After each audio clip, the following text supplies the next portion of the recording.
तो जय हिंद मेरे प्यारे दोस्तों। तो कैसे हैं आप लोग। आज आपका क्लास 12 का फिजिक्स का पेपर होने वाला है। तो आई होप आप थोड़े से डरे हुए होंगे, तो घबराइए बिल्कुल भी नहीं। आप सही जगह पे बिल्कुल सही थंबनेल देख के आए हैं। मैं आपको यहाँ पे बताने वाला हूँ कि आप सिर्फ 1 घंटे में कैसे पढ़ करके स्मार्ट रिवीजन करके 70 में 70 बहुत ही अच्छे नंबर ला सकते हैं। तो मैं आपको फटाफट बता देता हूँ, उसी तरीके से उस नियम को फॉलो कर लीजिए, आपके पूरे के पूरे नंबर आएंगे, कहीं भी आपके नंबर कटेंगे नहीं। ठीक है दोस्तों।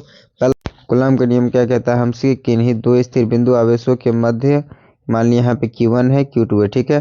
किन्हीं दो स्थिर बिंदु आवेशों के मध्य लगने वाला आकर्षण अथवा प्रतिकर्षण का बल दोनों आवेशों की मात्राओं के गुणनफल के अनुक्रमानुपाती और उनके बीच की दूरी के वर्ग के क्या होता है दोस्तों, व्युत्क्रमानुपाती होता है। ठीक है। आई होप आपको इतना समझ में आ गया होगा। और यही सब इसमें लिखना होता है। इसका मात्रा क्या होता है, न्यूटन।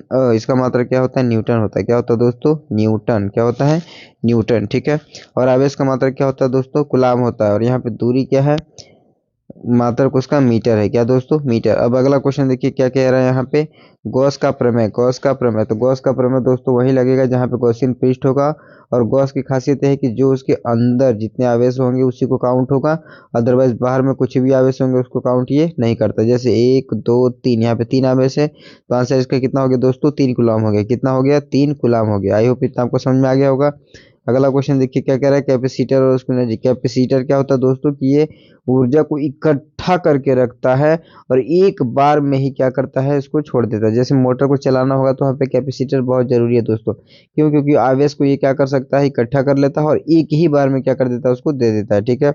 अब आगे का क्वेश्चन देखिए, अगले चैप्टर से क्या कह रहा है, ओम का नियम। ओम का नियम, आई होप आपको याद होगा। ओम का नियम क्या होता है, V=IR। और इसका सत्यापन भी देख के चले जाइएगा, क्योंकि ये लॉन्ग में आता ही आता है और इससे एक न्यूमेरिकल भी आता है दोस्तों। ठीक है। तो इसको छोड़ने की गलती मत करिएगा। अब देखिए अगला, देखिए किरचॉफ का नियम क्या है, किरचॉफ का नियम। तो किरचॉफ के दोस्तों कितने नियम थे, 2 नियम थे। पहला है समेशन I बराबर 0, दूसरा क्या था दोस्तों, समेशन V बराबर 0।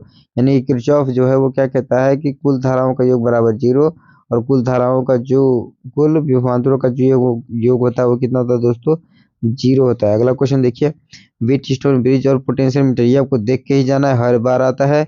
और P/Q=R/S, यही होता है फॉर्मूला इसका। ठीक है। छोड़ना नहीं, इसको पूरा का पूरा आपको देख के ही जाना है दोस्तों। अगला क्वेश्चन देखिए, मोटर और जनरेटर का सिद्धांत। मोटर और जनरेटर का सिद्धांत जरूर पढ़ के जाइएगा।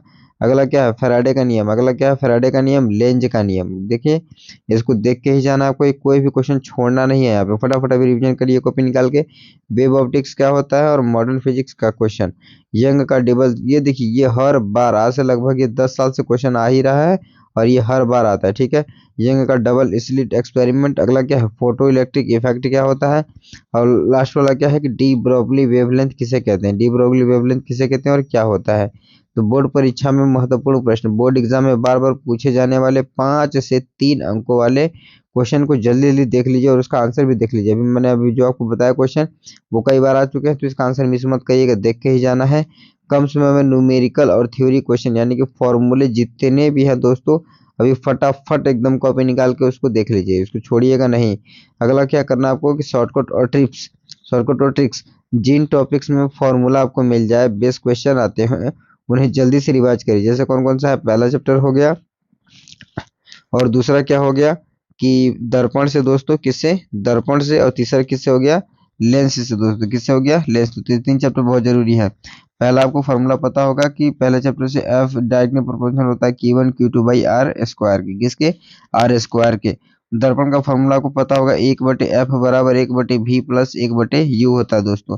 M का फॉर्मूला जानते होंगे, M बराबर होता है -I/O बराबर, माइनस मैम बराबर I/O बराबर -V/U होता है दोस्तों। ठीक है। अगला क्वेश्चन देखिए क्या कह रहा है हमसे, डायफ्राम। क्या क्वेश्चन कह रहा है कि डायग्राम। डायग्राम याद रखें, क्योंकि वे अच्छे नंबर आपको दिला सकते हैं। कोई भी क्वेश्चन होगा दोस्तों लॉन्ग में, उसमें डायग्राम के बिना उस क्वेश्चन को छोड़ना नहीं, एकदम डायग्राम रगड़ के बनाना है। ठीक है। अगला क्वेश्चन देखिए क्या क्या है कि आपको अगला स्टेप क्या करना है कि मानसिक रूप से शांत रहना दोस्तों। क्या करना है, मानसिक रूप से शांत रहना है। ये पढ़िए, घबराना नहीं है, जो आता है उसे अच्छे से, जो आपको आता है उसे अच्छे से लिखना है, और कोशिश करें कि एक भी क्वेश्चन आपको छूटे ना। ठीक है। अगला देखिए पॉइंट क्या है आपके लिए घंटे के अंदर पास होने के लिए, इकाई और मात्रक ध्यान में रखें कि न्यूटन का मात्रक क्या होता है, कूलाम का आवेश का मात्रक क्या होता है, संधारित्र का मात्रक क्या होता है। तो मात्रक पे विशेष ध्यान रखिएगा, ठीक है। मात्रक के बिना नंबर क्या हो सकते हैं आपके, कट सकते हैं दोस्तों। उत्तर लिखते समय यूनिट जैसे वोल्ट का, ओम का, वाट का सही से उपयोग करके ही लिखें। यह नहीं कि कहीं भी कुछ भी लिख देंगे तो वहाँ पे क्या होता है, आपका मार्क्स कट जाता है, ठीक है दोस्तों। तो आपका एग्जाम बहुत अच्छा हो, इसके लिए मैं आपको ऑल द बेस्ट कहता हूँ दोस्तों, ऑल द बेस्ट। आप 70 में 70 लाइए, अपने माँ बाप का नाम एकदम रोशन कर दीजिए, ठीक है दोस्तों। जय हिंद।